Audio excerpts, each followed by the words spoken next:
Welcome viewers, स्वागत है आप लोगों का अपना चैनल सम्राट सीडी पे। आज हम आप लोगों को बताने जा रहे हैं डिजाइन ऑफ रिवेट जॉइंट। जैसे पिछले वाले लेक्चर में हम कहे थे कि आने वाले लेक्चर में हम आपको बताएंगे डिजाइन के बारे में। आज हम डिजाइन के बारे में बताते हैं कि जो रिवेट ज्वाइंट होता है, जो स्टील कनेक्शन होता है, उसमें रिवेट का जो ज्वाइंट होता है उसको कैसे डिजाइन करते हैं, कैसे क्या उसमें होता है, उसके बारे में हम बताते हैं। ठीक है, तो हमारा हेडिंग रहेगा रिवेट ज्वाइंट। रिवेट ज्वाइंट, देखिए इसमें कुछ टॉपिक ध्यान में रखें। जैसे सबसे पहले इसमें सोचेंगे क्या कि रिवेट ज्वाइंट में सबसे पहले आप ये देखेंगे कि जो प्लेट है, प्लेट, इस प्लेट की थिकनेस क्या है। ठीक है, प्लेट की जो है थिकनेस क्या है। जब प्लेट की जो थिकनेस पता रहेगा, अगर ज्यादा मोटा है तो ज्यादा मोटा डायमीटर का रिवेट लगाएंगे, अगर ये पतला है तो फिर पतला रिवेट लगाएंगे। तो सबसे पहले ध्यान रखा जाता है कि जो ये थिकनेस ऑफ प्लेट क्या है। थिकनेस ऑफ प्लेट के हिसाब से इसमें क्या करते हैं, रिवेट का हम डिजाइन करते हैं। जैसे रिवेट का अनुमान लगाए कि इसमें इतना मोटा अगर ये प्लेट है तो इसमें इतना डायमीटर का रिवेट लगेगा।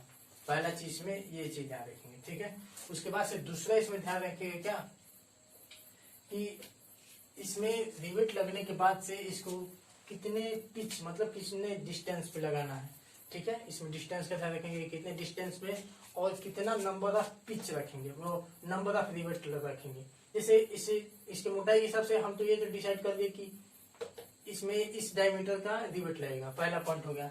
दूसरा पॉइंट ये ध्यान रखेंगे कि इस पे जो लोड आ रहा है, मतलब जो आएगा इस पे डिजाइन करेंगे तो जो इस पे लोड आने वाला है वो कितना लोड आने वाला है, उस लोड के हिसाब से दो रिवेट के बीच के डिस्टेंस क्या रखेंगे और नंबर ऑफ रिवेट कितने रखेंगे। अगर ज्यादा लोड है तो नंबर ऑफ रिवेट बढ़ा देंगे और जो पिच है उसे कम कर देंगे और थोड़ा थोड़ा दूरी पे लगा देंगे और इसको स्टैंडफुल बनाएंगे। दूसरा पॉइंट ये हो जाएगा। तीसरा पॉइंट ये हम क्या करेंगे इसका वो स्टैंड के हिसाब से इसको तो डिसाइड कर ले। तीसरा पॉइंट इसका ये करेंगे कि इसका हम चेकअप कर लेंगे कि जितना हम इसको डिजाइन किए हैं, जो भी इसका मानक लगाए हैं, अब उस मानक पे इसका स्ट्रेंथ उतना आ रहा है कि नहीं कि जो इस पे एक्सटर्नल फोर्स आ रहा है उसको बियर कर सके। ठीक है, तो ऐसे हमारा इसको डिजाइन किया जाएगा। तो सबसे हम पहला पॉइंट बात करते हैं कि जो इसका चूज करेंगे क्या, रिवेट। इस प्लेट की मोटाई के हिसाब से कितना डायमीटर का इसमें रिवेट रखेंगे उसकी बात करेंगे। तो इसके लिए नाम के एक वैज्ञानिक थे, उन्होंने दिया है प्लेट की मोटाई और रिवेट के बीच में संबंध दिया। उन्होंने क्या दिया है, जो रिवेट का जो डाया होगा फाइव इक्वल टू 6.05 रूट में टी। उन्होंने एक फार्मूला दिया है। उन्होंने बताया है कि अगर प्लेट की मोटाई इतना है तो इसके हिसाब से जो उसमें हम रिवेट लगाएंगे उसका यह डायमीटर रहेगा। ठीक है, और ये जो डायमीटर रहेगा ये नॉमिनल डायमीटर है, मतलब जो रिवेट के डायमीटर है, जो बाहर जो रिवेट बताए थे ना, नॉमिनल डायमीटर, ग्रॉस डायमीटर, तो ये नॉमिनल है। और उसके बाद से जब इसको सॉल्व करेंगे, मतलब लगाएंगे, तो इसमें जो ग्रॉस डायमीटर आता है डी इक्वल टू, आप लोग बताए कि इसमें 5 में क्या करेंगे 1.5 और 2 mm बाद में हम ऐड कर देते हैं, किसमें, चेक करते समय। ठीक है, तो ऐसे हमारा पहला स्टेप से हम इसको क्या करते हैं, इसका डायमीटर निकालते हैं। ठीक है, दूसरा हिसाब, अब दूसरा पॉइंट आता है कि इसके ऊपर आने वाले लोड के हिसाब से, इस पर आने वाले लोड के हिसाब से हम ये डिसाइड करेंगे कि इसका नंबर ऑफ रिवेट क्या रहेगा और पिच क्या रहेगा। देखिए, तो इसके लिए हम क्या करेंगे, ठीक है, तो हम इस प्लेट के बारे में बात करते हैं। हाँ, एक और चीज, जैसे मान लीजिए ये बट ज्वाइंट अगर है, अगर इसमें ये मान लीजिए बट ज्वाइंट है, अगर इसमें मेन, ये तो मेन प्लेट है, इसके बाद से इसके ऊपर कवर प्लेट लगाते हैं। तो देखिए इसमें एक रेशियो रखते हैं कि जो इसमें जो मेन प्लेट है उसकी मान लीजिए थिकनेस टी है और कवर प्लेट की जो थिकनेस होती है T1 होती है। ठीक है ना, तो जो T1 होती है उसकी जो वैल्यू है 5/8 टी के बराबर रखी जाती है।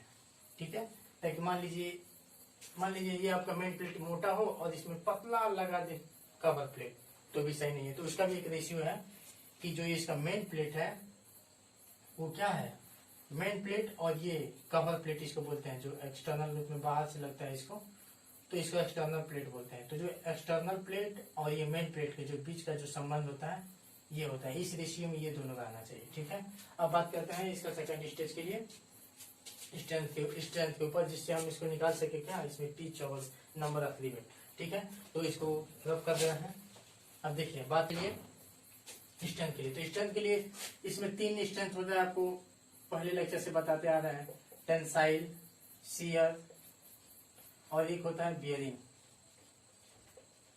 टेंसाइल के लिए फार्मूला होता है PT equal to FT into P minus D into T, और ये शियर वाला फार्मूला क्या होता है, PS equal to FS into pi by 4 D square, और ये बेरिंग के लिए फार्मूला होता है PB equal to FB into D into T। अब देखिए इसमें हम करते क्या है, हमको निकालना क्या है, पिच निकालना है।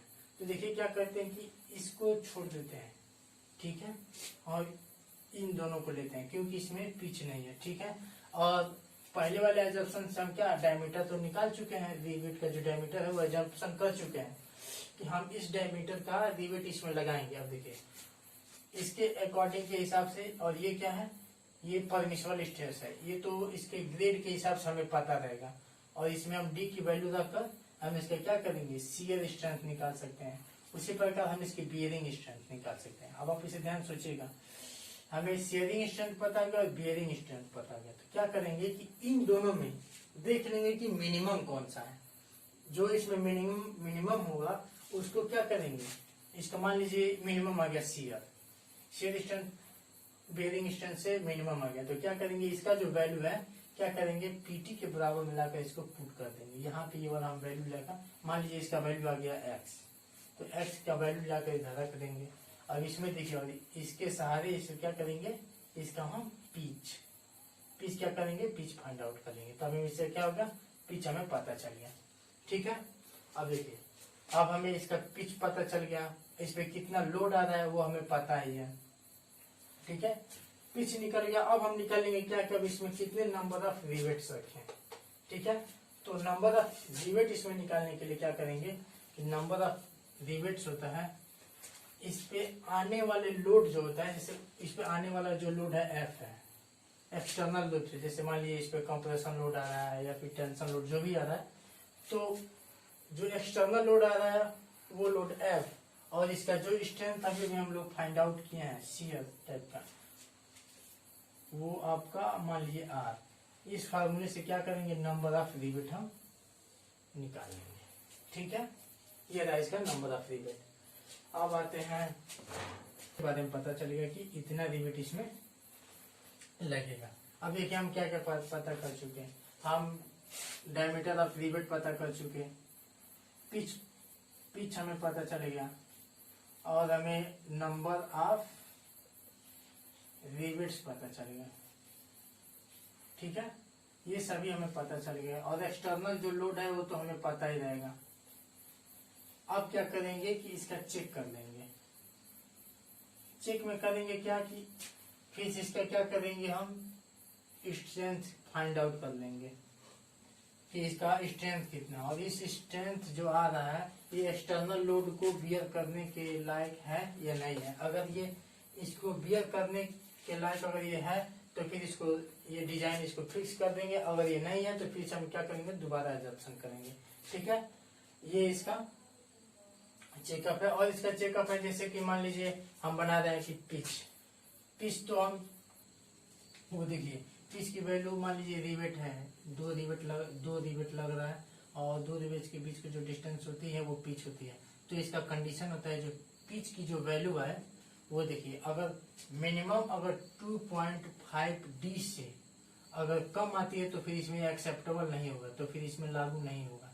ठीक है, 2.5 D से ज्यादा आना चाहिए। ठीक है, और देखिए और ज्यादा भी आए तो ये नहीं कि इतना ज्यादा है कि बहुत ज्यादा है, और जो इसकी मैक्सिमम पॉइंट है वो 32T या 300 mm के इसमें, और इसमें जो कम हो, ठीक है, उससे कम ही आना चाहिए पिच की वैल्यू, इससे ज्यादा नहीं आना चाहिए और इससे कम भी नहीं आना चाहिए। ठीक है, और ये जो पिच की जो वैल्यू है जो इसे ज्यादा नहीं आना चाहिए, और वो टैकिंग रिवेट सहित होता है। टैकिंग रिवेट का मतलब जैसे मान लीजिए जो है, ठीक है, और ऐसे ऐसे आपका है, ये ऐसे जो यहाँ पे जो लगा होता है यहाँ पे रिवेट, वही क्या होता है, टैकिंग रिवेट होता है। तो उसके सहित ये बात कर रहा है, ठीक है।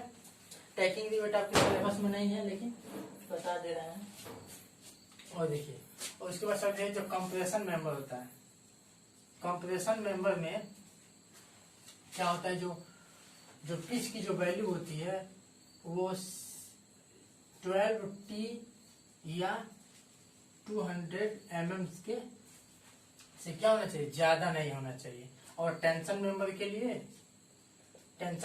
लिए 16T या 200 mm, मतलब इसमें और इसमें जो कम हो टी की वैल्यू रखेंगे 200 mm, और 12T की जो वैल्यू होगी, अगर ये वैल्यू कम है ये ज्यादा है तो इससे ज्यादा पिच की वैल्यू नहीं आनी चाहिए। उसी तरह 16T, मतलब इसमें टी की वैल्यू रखेंगे, अगर 200 से ज्यादा आता है टी की वैल्यू तो फिर 200 रखेंगे। इसका मतलब 200 mm से ज्यादा पिच की वैल्यू नहीं आना चाहिए, ठीक है।